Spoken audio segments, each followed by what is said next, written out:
We'll move straight into the business of the day, presentations. We'll be taking the first presentation from Reading Hamlets.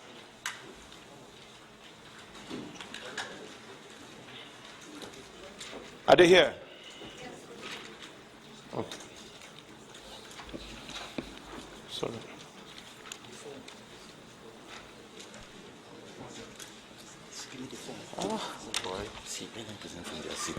You may do it from your seat, please. If that's more convenient, yeah. Thank you. Good afternoon, everyone. Again, my name is Christina Uday. I'm representing the literacy nonprofit called Reading Hamlets. We're dedicated to promoting reading and improving literacy in Nigeria.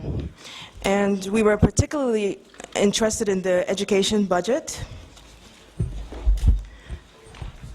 We were interested in the education budget because we noticed a couple of things on the budget that looked quite odd. A lot of money was allocated to road construction. For example, if you look at, I gave out the papers, so I don't know if you have it. If you look at Federal Poly BIDA, there's 40,488,532. The same thing appears on Federal Poly MUBI, 40,488,532. Also, looking at Federal Poly Ado Ekiti, there's 40,488,532. So 3 polytechnics have the same amount on road construction.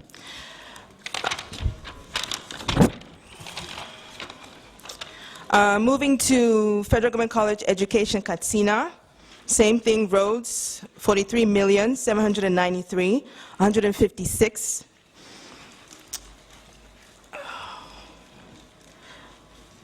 Federal Government College Daura, construction of a sports pavilion, 39,700,000.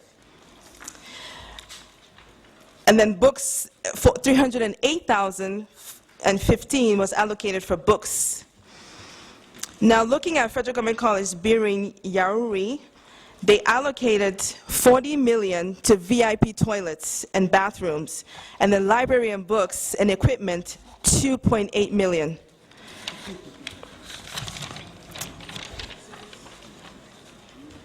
Looking at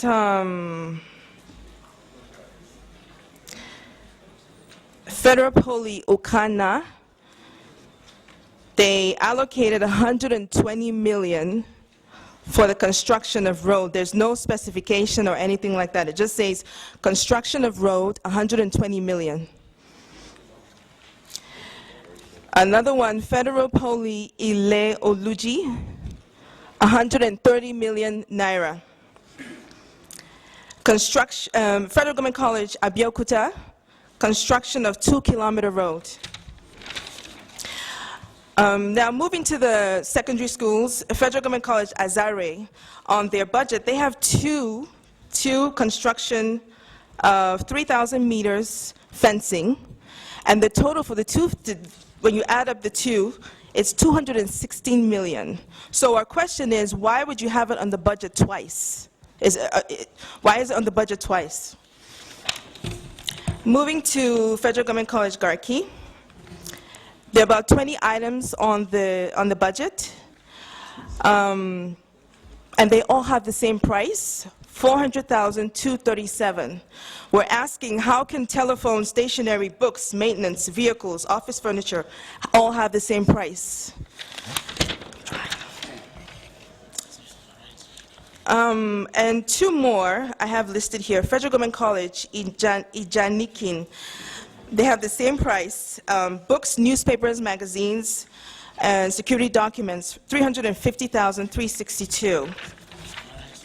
Finally, Federal Government College Iket Nisei, they have 8 items, for $1,278,682 for water, drugs, vehicle maintenance, general maintenance, fumigation, vehicle costs. They're all the same price, 8 items. I have more things to say on my list. I know we don't have much time. Just one more. Federal Government College ECOM, they have 17 items, and it's $377,755 for all items, 17 items. Can I keep going, or? No. Okay. Okay, let me round it up. There are 2 schools here that have, they're purchasing Helix, Time, please. yeah, a Helix vehicle, and they all have different prices. One is 8.9 million, and another one is 13.5 million. So the 13.5 million, is that for one Helix or for 2? Thank you for listening. Thank you very much. Subsequent presentations will be 4 minutes maximum. 3 minutes indeed. We're expected to make the submissions to the Secretariat and then give us a summary of what you may have submitted. Please. Thank you. We'll move straight to the next person.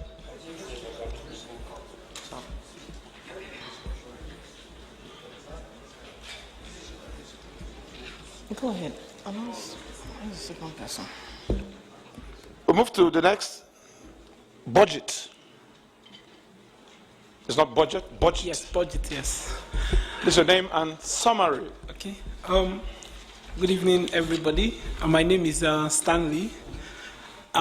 We have done a complete review of the 1,810 pages of the budget, and we have put comments on each of them, which we have submitted to the Secretariat, both in soft copy and hard copy as well. And we have also done a publication which has been made available to members of the High Table on a complete review of the 2016 budget proposal. So I won't be talking about line-by-line items. I think we've done enough of that. I will just generally speak about 2 things. The budget process, and I'm glad the Senate President and Senator Oko spoke loudly about civil society engagement in the budget process. Late last year, we collaborated with our partners and the International Budget Platform to do a survey on the Nigerian budget process. Again, as we did in 2012, Nigeria performed very, very low in terms of public participation in the budget process. And since the last survey, there's been no assurance that things will improve in the next survey. And I'll just quickly highlight some of the issues, which is citizens' participation in the entire budget process. The entire budget process starts from when the executive prepares the budget. Citizens are supposed to participate in that process. During legislative approval, there should be citizen participation, and I commend you for this first interactive session. But I also think that since you have let us into this building, we can as well ask for more doors to be opened so that CSOs can participate at the level of committee defense. What she has highlighted now with respect to education is something that would have made more impact if this was made in the presence of the Minister of Education and the Senate Committee on Education. So, since we are in this building, I want to use this opportunity to ask that the CSOs be allowed to participate at the MDA budget defense with the various committees. That will complete our process. The other thing I wanted to highlight in terms of public participation in the budget process is audit. Again, since 1999, there's been no public participation in the audit process, not even at the National Assembly when the Auditor General submits the report. We do a lot of tracking. We know what budget has been implemented and what has not been implemented. So we think that the audit report should also be publicly debated so that we can also provide evidence of implementation or otherwise at that level as well. I think that will summarize my presentation.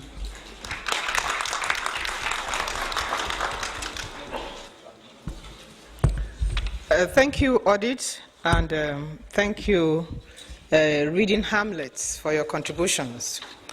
The Senate President has some other pressing engagements.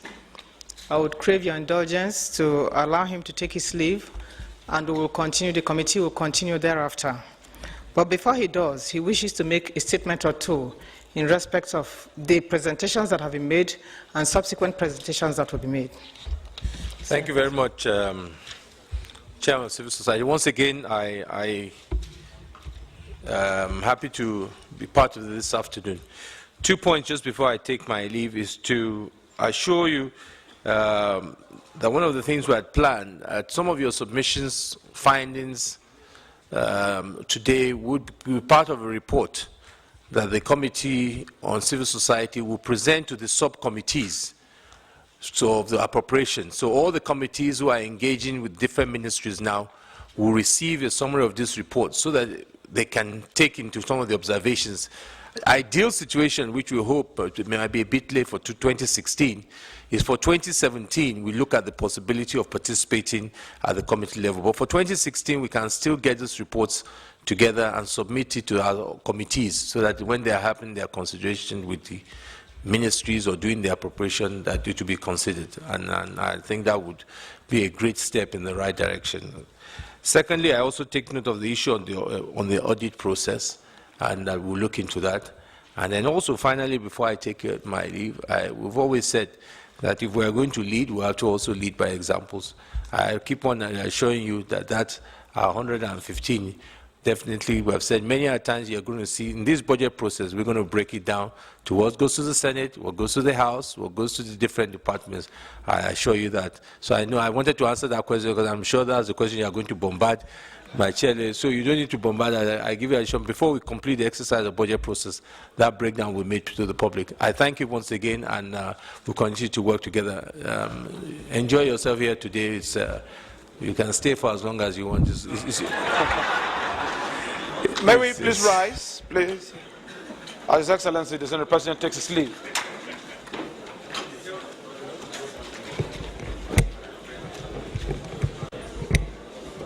Meanwhile, I would like to recognize the Deputy Leader of the Senate, Senator Bala Ibn Nala.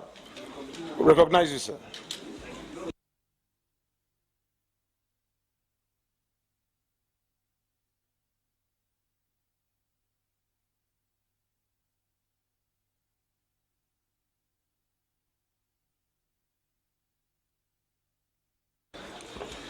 Let's take our seats.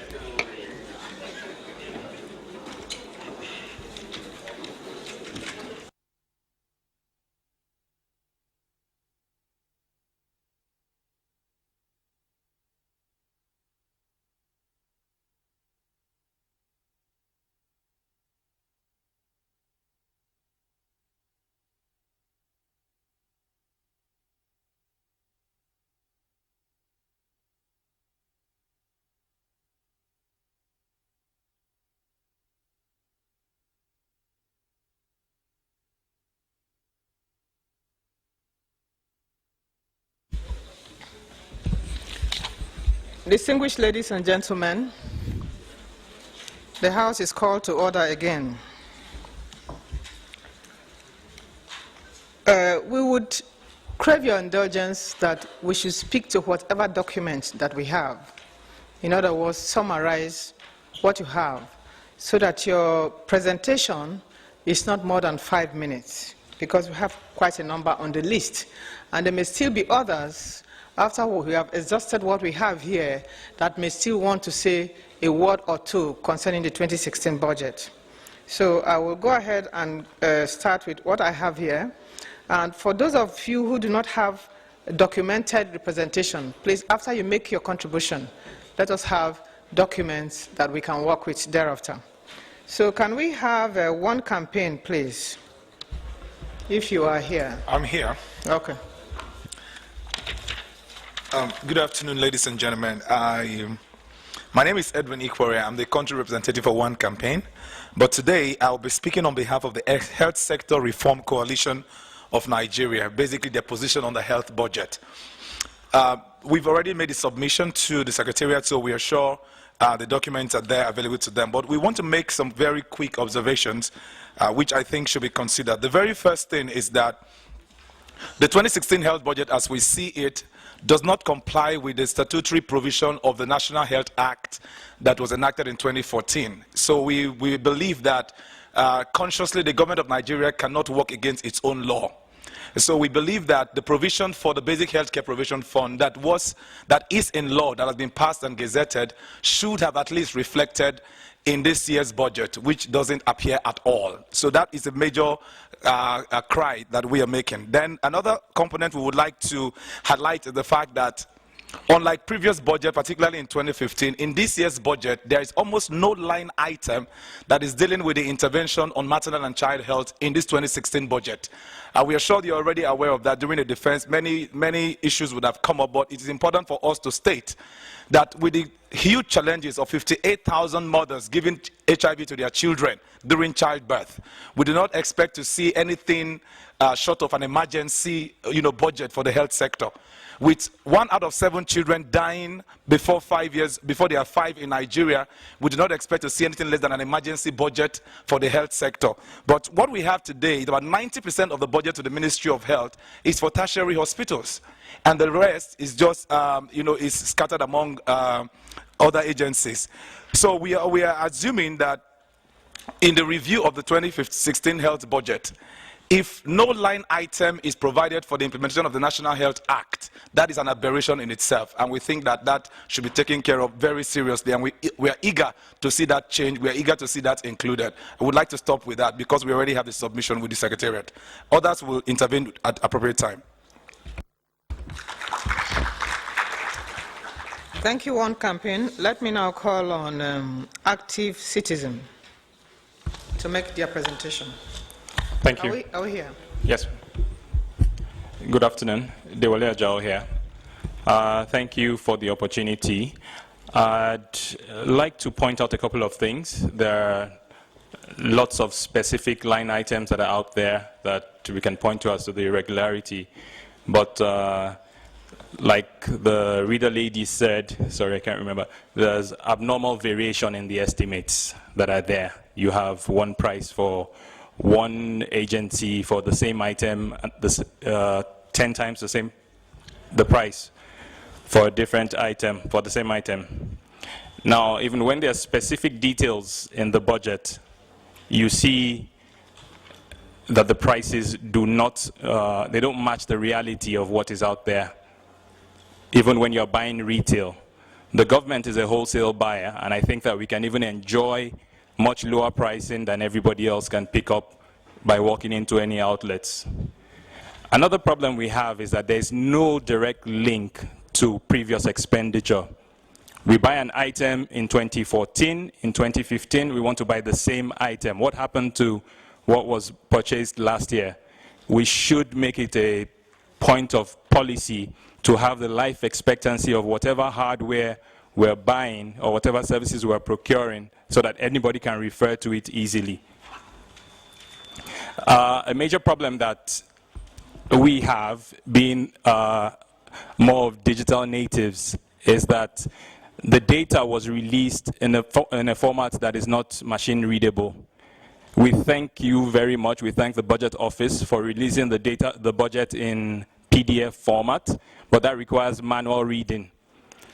If it was released in CSV or Excel, Microsoft Excel, as simple as that, it would have been much easier for us. I know many people in this room have gone through the pains of poring over pages.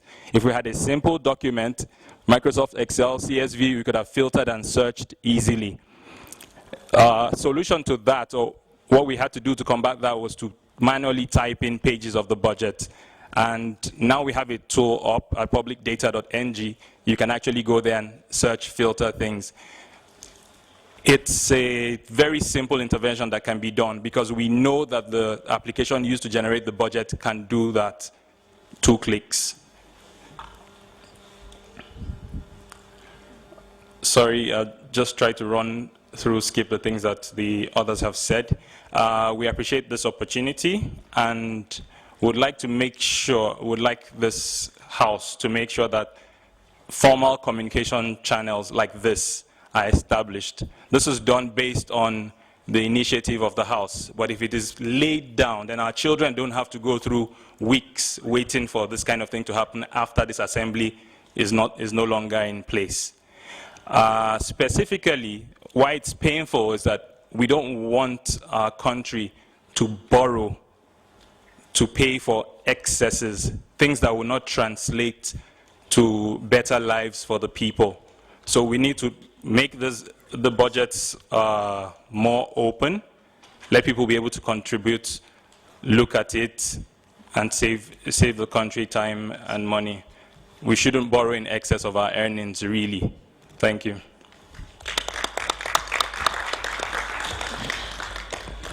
Thank you, active citizen. And please, as you called upon to make your intervention, just kindly reintroduce yourself again by way of the name, your own personal name, representing your organization. So let me at this point call on Health of Mother Earth Foundation. Homer. Thank you very much. My name is Nimo Basi, Health of Mother Earth Foundation. Let me quickly applaud you for convening this meeting. I believe it's a pointer that more space will be opening for the people to be heard. I have comments on just a few areas: petroleum resources area, power, the environment, and of course the National Assembly budget. The first comment with regard to petroleum resources is that they have a budget of 200 million naira for the passage of the petroleum industry bill. And the question should be asked, which PIB is being talked about? Is it the one that has already more or less, that needs to be started all over again, or is there something already in the works? There's also a provision for the same amount, 200 million naira, for the review of gas master plan. These figures need to be broken down so that we can comprehend exactly why so much money should be spent on this. How do you spend 200 million naira for the passage of PIB? What is this? What does this mean? For the power sector, come on. For the power sector, we know that this has been largely privatized, but we still have a lot of provisions being made for purchase of transformers. We also need to know, why is government buying transformers when they privatize the distribution sector of power in this country? The Katsina wind farm is said to have been completed, the 10-megawatt wind farm. Now we still have the same amount of money that was, we have 1 billion naira allocated for a new wind farm in Katsina. Is it that has the whole one been completed, commissioned and working? Or is this the same old one being called new? We need to know. With regard to the Ministry of Environment, the budget is heavily loaded against agencies. And we are particularly worried that a vital agency like the Nigerian National Oil Spill Detection and Response Agency still depends on oil companies that they are overseeing, depend on oil companies for facilities like helicopters and boats to get to spill locations, both in the creeks and offshore, and yet nothing is in this budget to enable them to carry out their duty in a way that is independent and that helps to rescue our communities from mindless pollution and lack of ability for independent assessment of what is going on. We said the same about the National Environmental Standards and Regulations Enforcement Agency, as well as the location for protection of wetlands, including the Nguru wetland, which is heavily degraded. We need to see more resources into this rather than to ministry departments. The agencies that do this work should have more resources. Finally, on the National Assembly, the Senate President already answered what I was going to ask, but we'd like to suggest that the constituency projects be removed from the budget because this can be handled by various departments of government, the ministries, and it doesn't really aid the legislators to do their legislative work. Thank you. Thank you, Homef. Let me now call on Center for Social Justice. Sensoj. Thank you, Madam Chair. My name is Eze Onyebere, not just speaking for Center for Social Justice, but the Citizens Welfare Platform. We are interested in pointing out a lot of what we call frivolous, inappropriate, and wasteful expenditure in the budget. So let me quickly run through them. We have this overwhelming demand for purchase of vehicles, and a good number of them come with brand names. Toyota, Prado, BMW, these are all foreign brands, which is against the public procurement law. And from the presidency down to the National Assembly, we are demanding that you lead by example, and we have a local auto policy that we have Nigerian cars, Peugeot, Innocent, the SUVs that are assembling in Lagos, that you patronize them so that the Nigerian companies will make more profit, pay more CIT, they will employ more Nigerians who will pay PE, and at the end of the day, it will be a win-win scenario. Secondly, we have an overwhelming demand for software in the budget. That's the new buzzword, software and computers. And it's like nobody is questioning exactly what these softwares are going to be used for. So I think the National Assembly should critically interrogate every request for a new computer and software so that we know exactly what they are for. Now, we seem to have a budget preparation template that allows everybody to ask for uniforms and clothing, including agencies that have nothing to do with uniforms and clothing. Everybody asks for refreshments and meals, and I don't know what exactly whether they're running fast food companies. Some of them have up to 50 million naira for refreshment and meals. Then there's this omnibus one called subscription to professional bodies. Every MDA has this provision. You come to the office of the Secretary to the Government of the Federation, they have 265.1 million for the same purpose. And then service-wide votes has 208 million for the same subscription to professional bodies. I don't know what it is for. Now, the other issue is about the maintenance of office buildings and residential buildings. We have a situation where there are demands for sometimes up to 500 million naira for this maintenance and repairs. And some of this kind of money can even build a modest accommodation. So you need to strictly scrutinize what it is for. The next one is the one they call budget preparation. I don't know why an agency should get money specifically for budget preparation. We have people who already pay salaries in the accounts department, in the finance department. So I don't see the basis for this in the budget. Now, the other issue is the residential rate. I thought we had a monetization policy which monetize the entitlements of public servants, including those of you in the National Assembly. It's either we are running a monetized policy, or you cannot take off rent and at the same time also take the package. So we need to scrutinize this very well before the passage. Now, the question that was raised earlier about different prices for the same commodity in different NDAs, this is something we should take up with the Bureau of Public Procurement. Under the law, they are supposed to establish a price database which should be used by other MDAs. So if they've not done that, we need to tell them to update it so that it will be available for everybody. Now, back to a few issues of general concern in the budget, which had earlier been talked about. It's not about opening the National Assembly budget alone. We are not targeting you. We should open up all statutory transfers. National Judicial Council, INEC, Public Complaints Commission, everybody who is on statutory transfer should be opened up, because no agency is permitted in a constitutional democracy to spend money in such a way and manner not known to the ultimate sovereigns, which are those people sitting here, Nigerians. Anybody who is doing that is committing an illegal infraction. Also, the issue of a budget calendar, although it may not necessarily be related to 2016, every year we repeat the same mistakes. The budgets are brought late. This last one, it was brought on 22nd. You just collected it and wait for your Christmas and New Year break. Even if you can't amend the Constitution immediately, you should, with the executive, design a budget calendar so that every time in the year, Nigerians can know that this is when the budget will be presented and this is when it will be approved. Finally, sirs, we have this issue of a budget in a vacuum. We do not know whether Vision 2020 is still in place or any national implementation plan. The change agenda of the government is not documented anywhere. So where is this budget based? We need to have a national plan, a national overarching policy on which future budgets will be based, so that we can look at the credibility of the budget. If we go to education, we say this is what we are promised. How does the vote go to fulfill those promises that were made in the overarching framework? But let me stop here. Other of my colleagues can pick up the other issues. Thank you.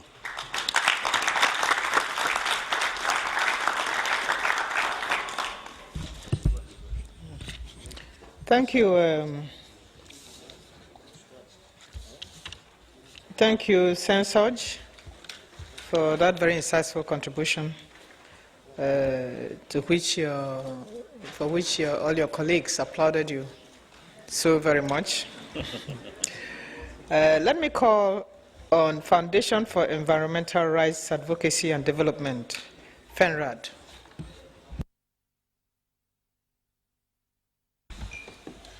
Good afternoon, all. Yes, our own is, we are talking on the area of citizens' budget participation process. And actually, we have seen actually what happened in the past, that citizens are not actually involved in the budget formulation process. When the ministries are calling for the call circulars, the citizens will have to do a need assessment, where the citizens will look at the areas of their importance and also make their input at the budgetary process. So you can see actually what is happening in the various ministries. Repeating line items, copy and paste process that has become a yearly rituals in the ministries. So we are advocating that there should be an citizens' inclusion and participation in the budgetary process, so that they can make their own personal submission. In some certain areas, some citizens might say we need roads. Why the ministry can decide they want to procure vehicles, they want to maintain and hold the building. Why such fund that we use to maintain an old building can be used to construct a new one. And we also look at the issue of transparency and accountability. Most of the budget items are not visible, they are not implemented. So we have the view that when citizens are involved in the budgetary process, they can make their input and their demands can be met. Thank you. Thank you, FENRAD. The next one on the list is Girls Education Mission International.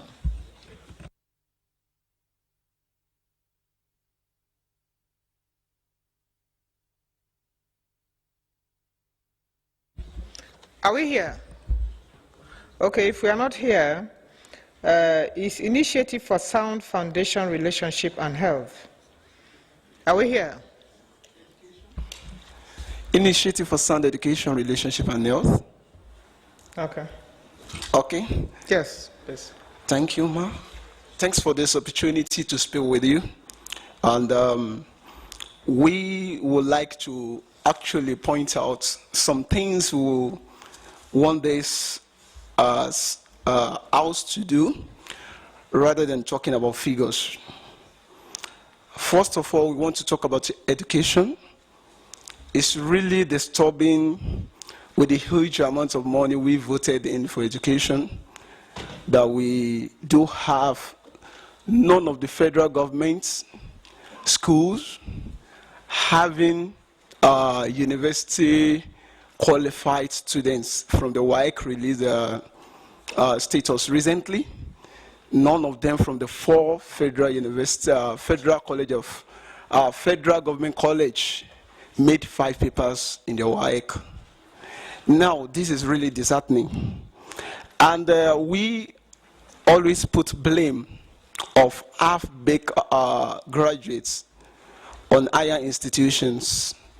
We fail to realize that there are foundations which happen to be primary and secondary educations. In our states, different states of the Federation, they are battling with different challenges with their primary and secondary education, inadequate of teachers. And these are the kind of students that we produce to their institutions, and we expect them to be good standard graduates. So we implore the federal government to look into that, work in partnership with the states and local governments in the area of primary and secondary education. Also, we would like to point out that it is really disheartening when you see a student of 400, a 400 level undergraduate of Nigerian, asking you, where will they be employed after graduation? That tells us he's not empowered with the knowledge of implementation of what he has learned. So all of them, that's why we're having high rate of graduates who are unemployed in our community, in our nation. I think it is high time we looked and married vocation and skill acquisitions with our education. Every term, every semester break they have, we should enjoin them to pick up one vocation or skill. And when returning back to the campuses, they should come back with a letter from the master that actually teaches them this. This will go a long way in reducing our unemployment. And that will even open our markets for exportation, because they will use their knowledge, educational knowledge of art. If they learn carpentry, they won't do it the same way our crude carpenters do it. So we need to work on that. Also, on our budget, we have a substantial sum of money, like 7-point-something billion naira, given as allocated as stipend and allowances for the ex-militants of the Niger Delta. We have to explain that. If they are getting that every year, are we promoting militancy in Nigeria? Are we telling other people from other regions that they can do the same thing so that they can be getting this awoof? We have to, if we want to train them, let us train them and let us give them money to establish them, rather than giving them allowances and all sorts of things like that. We also look at the budget. The side voted for the increase in police remuneration. We have to look at that. We have the stand that instead of increasing the salary, why not their welfare packages? Why not their housing allowances? And before I round up, I would like to point out and ask we Nigerians here, when will our leaders and the rich have a heart of philanthropism? Every civil society depends on external fund, sponsorship from international organizations. And we have rich people here. We have those who have the money, but they don't have the spirit of philanthropism. Let us work towards that, to reform ourselves. People are sovereign in the local community. Finally, we hereby plead with the 8 senates that we should kindly have the spirit of social entrepreneurs. We believe you have more than enough clothes, enough shoes, houses, and even cars. This is high time we voted for masses wardrobe allowance, foods and shelters allowances.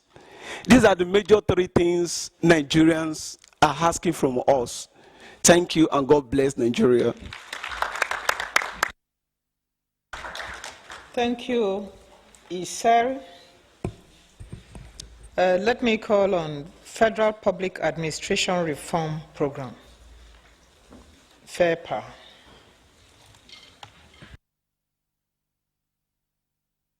Are we here? Okay. Let me next call on Lady Chi New World Order Foundation. Are we here? Okay.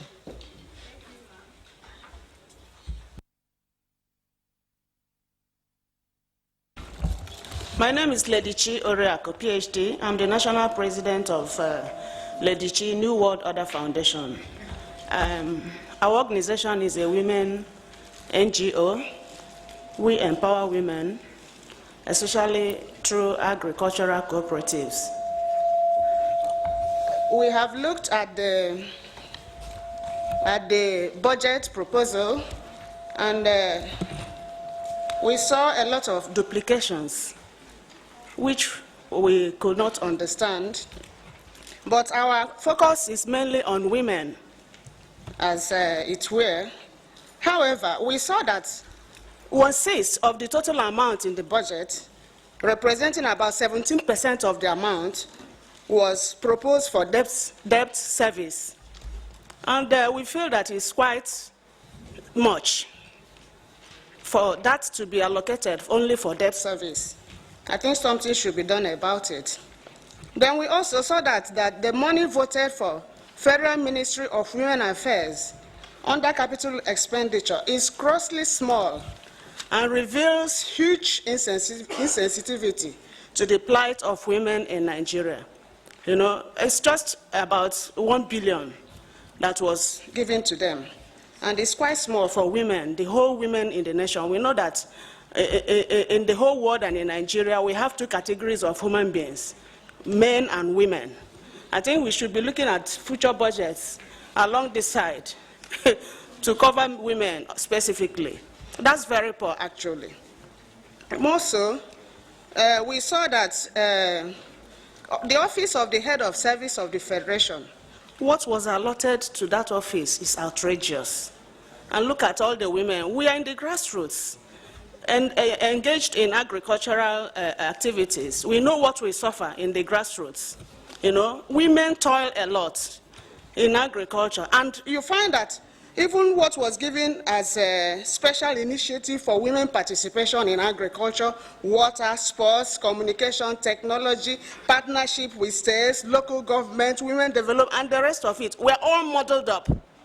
All modeled up. You know, it's as if women we are just being pushed aside. Let's give them this and let them keep quiet. We see that as very, very, very small for women, especially now that agriculture is taking a central stage in our revenue base. Oil is dwindling. The revenue from oil is dwindling. Now we want to diversify the economy. What are we doing about agriculture? And we know that women are majorly involved in these grassroots agricultural activities. So let this be considered a great deal, and let something be done about it.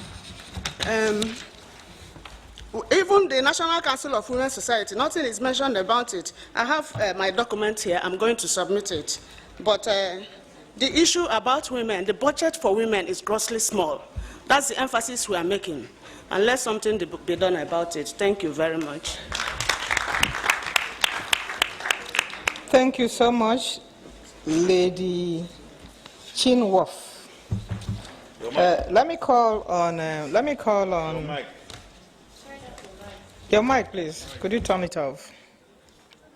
Let me call on International Vaccine Access Center, IVAC. Okay. Good afternoon. Thank you for the opportunity to speak on immunization in Nigeria. The objective of our presentation this afternoon is really to highlight the importance of immunization, not just for health, but also for the socio-economic benefit of the country. And in the 2016 budget, a provision has been made for immunization, and that's a provision to ensure that the 7 million children that are born every year have the required vaccinations that they need. I think it's important to draw attention to this Honorable House that despite the gains or despite the progress that the country has made on the immunization program, that there is a looming risk for the immunization program. There is a looming risk for the immunization program in terms of the funding. So I have a paper here that I've submitted, and it highlights some of the progress that has been made in the immunization program, and then it now highlights again this risk I'm talking about, and that's what I'm going to focus on. So in Nigeria, the immunization program is supported by international partners, although the federal government pays a significant amount of the funding for new vaccines. And recently, with the rebasing of the GDP, Ivac, could you just kindly let us know what the things that you want done as far as that is concerned, without having to go through your presentation? Yes. Just let us know. Don't give us the history. So what we need is for the legislature to, number one, approve what is in the budget, what has been budgeted for immunization. That's number one. The second thing is to be aware that there's a funding gap that's facing the immunization program in the years to come, and the time to plan for it is now. And so, for next year, for example, there is a requirement from the federal government of 14 billion, and we need to make plans to ensure that there is sufficient funding for it. Now, the National Immunization Financing Task Team has 3 recommendations for how the country can provide sufficient funding for vaccines. The first one is that the federal budget for vaccines should be increased. Right now, it's insufficient. The second one is that the state governments should begin to contribute to central procurement of vaccines. Right now, the state government does not contribute for vaccine procurement. It's the federal budget that carries the vaccine procurement, as well as support from international organizations. And then the third one is that there should be a national vaccine fund which can draw contributions from both government, private sector, and the general public, because the general sense is that government cannot do it alone, and that the citizens and the corporate organizations have to begin to contribute. Vaccines are one of the most cost-effective public health interventions that we have today. So there's a study that just came out. For $1 investment in vaccine, you get a return on investment of $16. So it makes sense for the country to fund the program adequately. Not just will it save lives, it will also bring economic benefits. And so our mission this afternoon is to highlight the looming funding gap for the immunization program, because we are going to, over the next 5 years, beginning from 2017, we are going to begin to lose support from international organizations for vaccines. Thank you very much. Thank you. Thank you so much, Ivak. Let me call on Action Aid, please. Thank you very much. My name is Obo Efanga. I work with ActionAid. We have a few comments on the budget.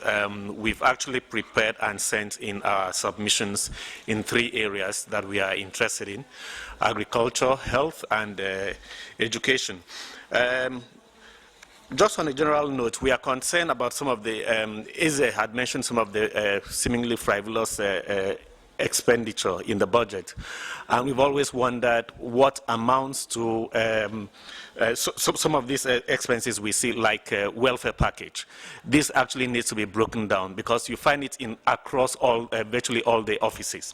But going into the details of some of these, for health, for instance, there's an item we saw that we thought that we should draw attention to, which is that even though the budget says that 30% of the budget is to capital, when we looked at specific areas, we found out that most of them did not attain that. So, for instance, in health, the amount voted for capital is, let me get the percentage, it's far less than that. It's about 6% for capital. And then we looked at what actually amounts, what the capital projects are going to be spent on.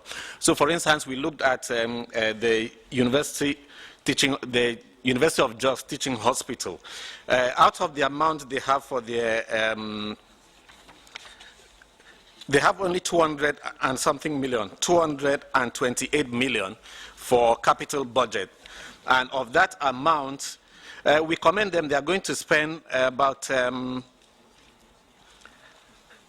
significant 108 million of that for equipment, procurement of equipment for the hospital's IVF center.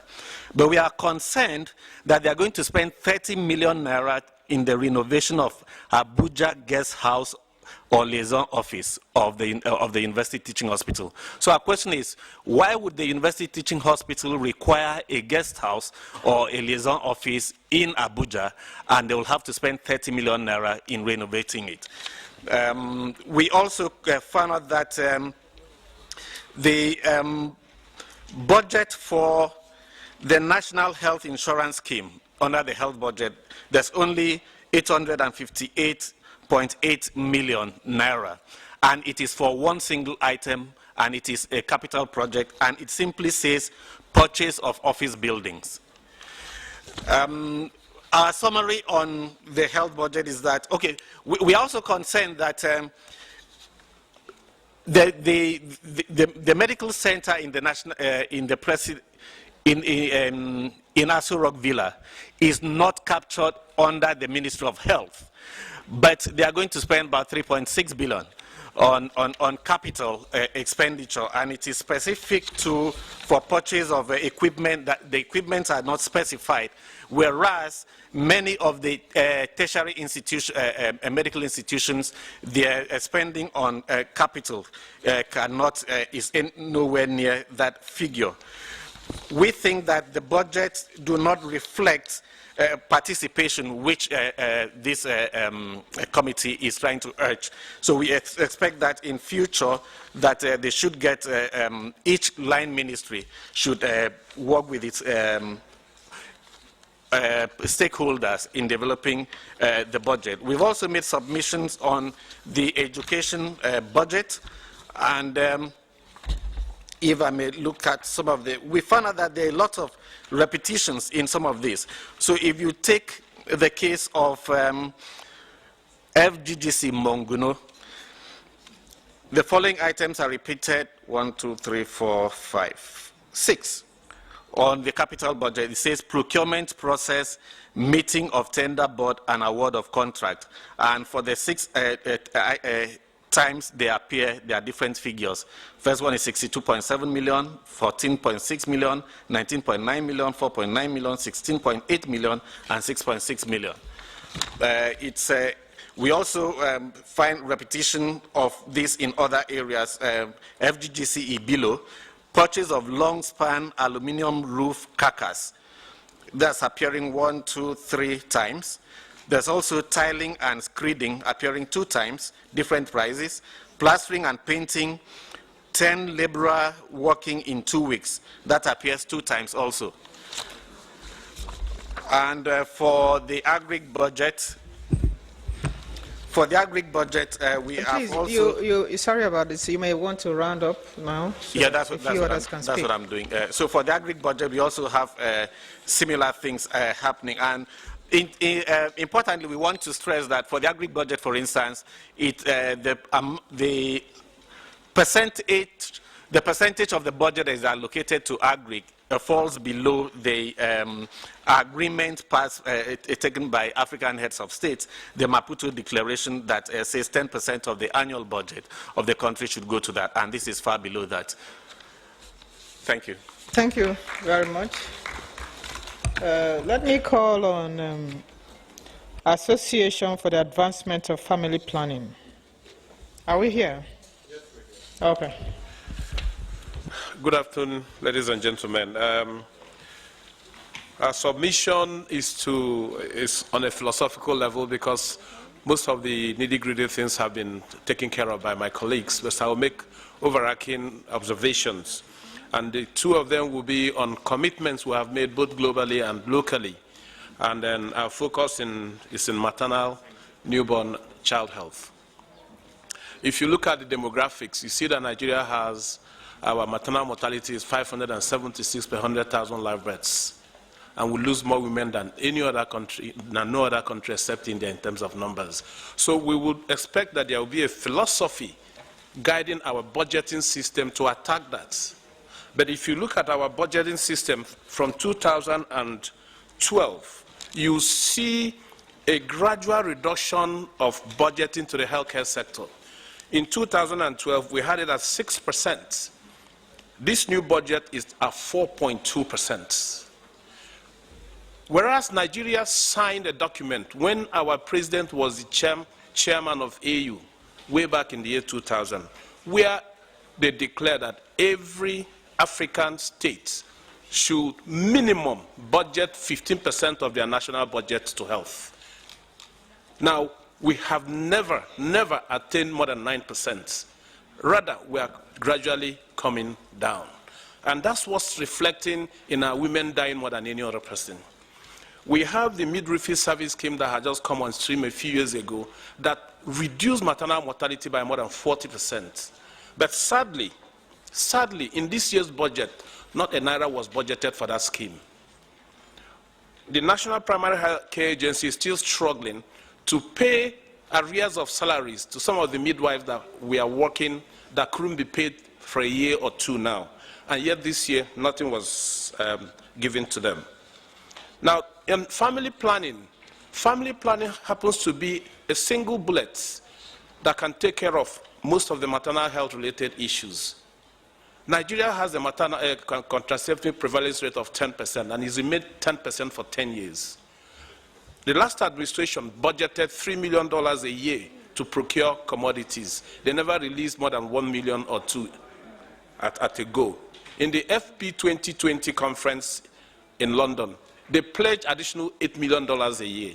In other words, $11.3 million was supposed to be released annually for family planning. None of that is happening now. And that means our women will not have the rights to manage their fertility and space their children, and that's what's leading to them dying. So we would urge the Senate to please pay attention to this and make sure that the budget is increased. The other aspect I would like to draw your attention to is that the National Primary Health Agency got about 17 or 15 billion naira. But if you look at the budget disaggregated, 4 billion is going to purchase of vaccines. And then a whopping 11 billion was given to logistics. And that logistics is so vague. So we would like for that to be broken down properly.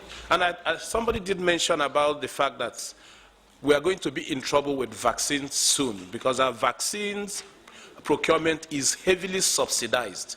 By 2023, Nigeria will not be getting any assistance from Gavi, and we will need $620 million yearly to buy vaccine. So we would like to see a progression on our budgeting system to take care of that. Another thing that also amazed us in the budgeting system is that if you look at the traditional areas that you say that the budget would increase, one area is the area of how much is actually going to the Federal Ministry of Health. That is the apex body that controls health. In this budget, they got very little amount. A lot of the money went to all the MDAs or parastatals that are there. So they will be in a very difficult position to even do their work. I think in a short form, I would like to stop here, and then we're going to make these submissions to the committee. Thank you very much. Thank you, family planning. Let me call on National Association of Nigerian Traders, NANTS. Are we here? Yes, please. Okay. All right. Good afternoon. Let me start by saying that that we have made submissions on 2 sectors that we had analyzed. One is the budget for the Federal Ministry of Industry, Trade and Investment, and the second is on agriculture. But I want to, since my colleagues have said quite a lot about some of the findings on the budget, let me submit that on agriculture, for instance, we've discovered that for the first time over several years now, we have had capital budget for agriculture shoring up, and that's a bit commendable for a government that wants to look at agriculture for, as a sector that will create jobs, and then look at it also from the diversification of the economy.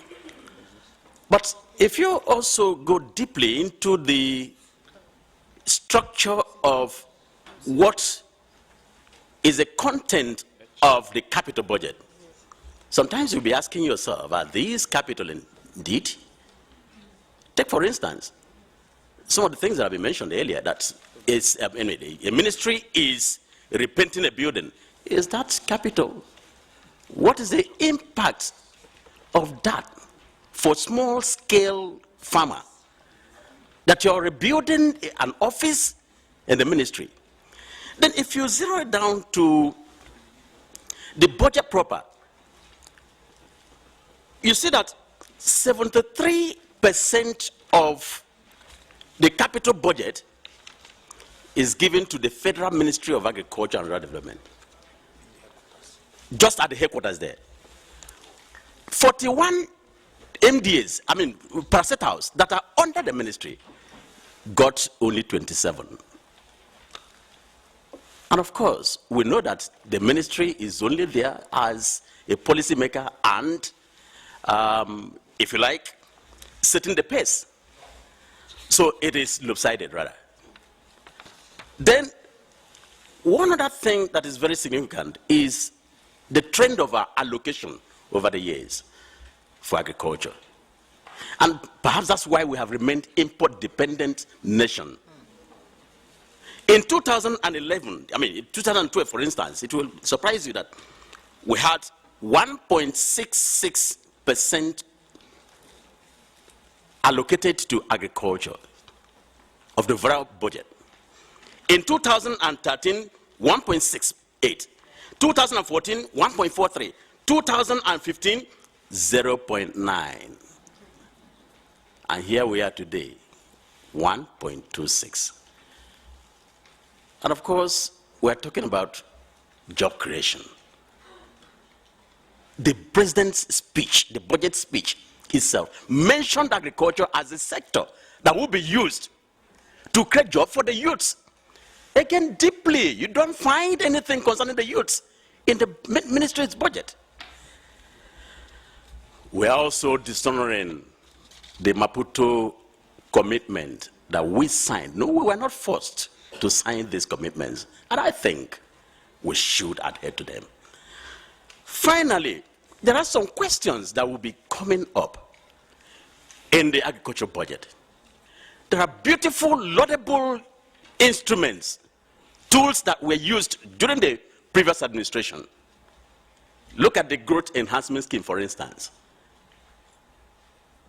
But if you look at the 2016 budget, you don't find any mention. Nowhere. For the first time, we had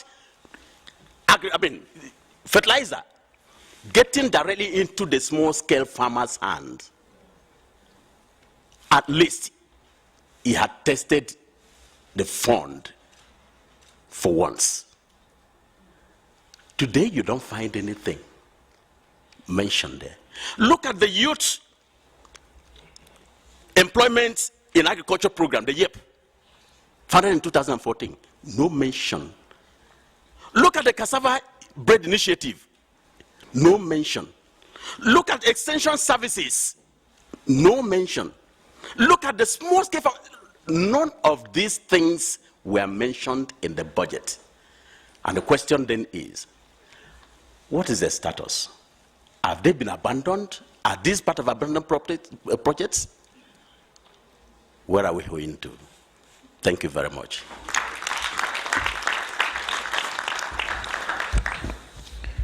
Thank you, Nance. Let us have New Nigeria Group. Are we here? Okay. My name is Tracy Okoro from the New Nigeria Group. Like I said earlier, we're a group of young professionals who have come together to advocate for accountability from the Nigerian government. Now, my colleagues have come together. Everybody has punched holes in the budget. But nobody is asking the question, who did the budget? We have a group of Nigerians, civil servants especially, who have come together, sat down, and come up with that budget. So it leads us to ask a question. We might decide to make this budget better, but then next year we still have the same civil servants who are working in these offices who are going to create another budget like this. This assembly will come and go, probably do better, but then these civil servants will be here. So what am I asking for? The proper civil service reform. If we can start from there, thank you. If we can start from there, we can actually start to pinpoint appraisals. If you look at it, we have over 89% of our national revenue is being pumped into an unproductive workforce. Why am I saying unproductive? If you walk into the ministries right now, you will see a lot of people are not working. Nothing is going on. And these are the people who are supposed to, like my brother who earlier said, they give out these contracts, follow it through, and make sure that the contractor does the duty to the country by making sure that they do what they're supposed to do. But when you go in, they come from the basic duty which the basest employer is supposed to do, the proper paperwork, you get to pay for it. So if we have a workforce that is just taking in money, and we're borrowing to take in money. When the IMF lady came, Christine Lagarde, she complained that she doesn't have a problem with us borrowing, but borrowing for consumption. And that's what we're doing. Nigeria is borrowing money to pay a workforce that is not really doing what they're supposed to do. Thank you. Now, secondly, on agriculture, I wanted to mention something. Nigeria is quickly saying we want to move over to agriculture, we want to generate revenue from agriculture, we want to employ a lot of labor from agriculture. But we have 47 billion as a capital expenditure put down in the budget. And we have 433 billion for works, power, and housing. Now, I'm saying that as part of the Sustainable Development Goals, which the number 2 is ending hunger, we need to focus and say to ourselves, if we want to actually key into that goal and also talk about agriculture in the real sense, we need to start putting down hard work, which means that works, power, and housing, if we don't have food for people to eat, well, they have houses to live in, so probably they'll die in good houses. But what we're saying is that we should be able to put in work for what we're saying. We should be able to cut down something like the transportation ministry has 202 billion dedicated to it. We have roads to the farms, but nobody is actually doing the farm work. So I'm saying we can split this monies to say prioritize what we need. Then thirdly, accountability. We can all come here and say all these things, but how do we actually hold these people accountable? The committee can do the work by saying, okay, we've cut it down to the barest minimum. But if we still don't hold these people accountable, we'll still have problems. Because if you cut down my 10 naira to 2 naira, and I still find ways to make sure that I find a means to cheat with my 2 naira, then it still doesn't do anything for us. So we need to find ways to hold the ministries accountable. If they say they want to do this, let's make sure they do this. And then if you follow someone that says you want to buy a pen for 2 naira, we go and make sure that you wrote 2 naira. Okay, so go buy the pen. And at the end of the day, the person finds out that you didn't actually buy the pen for 2 naira. Then we can hold these people accountable. Then finally, we have a lot of abandoned projects. And it seems to me that Nigeria is not focusing on abandoned projects. If we paid money for projects to be done, why can't we resurface them? Why can't we ask the people who we paid to do this project, where did the money go to, and why haven't these projects been actualized? And if we can do it, we'll find out that a lot of projects, a lot of things that we are actually complaining of here, we might actually try to start accomplishing them. Thank you. Thank you, New Nigeria Group. Could we have Nigerian Network of NGOs?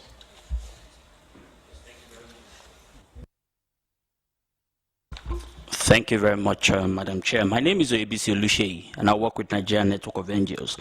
And we'd just like to encourage the National Assembly to please remind the executive that in September 2015, they signed to the SDGs. And we have a 2016 budget that has not reflected that. Thank you very much.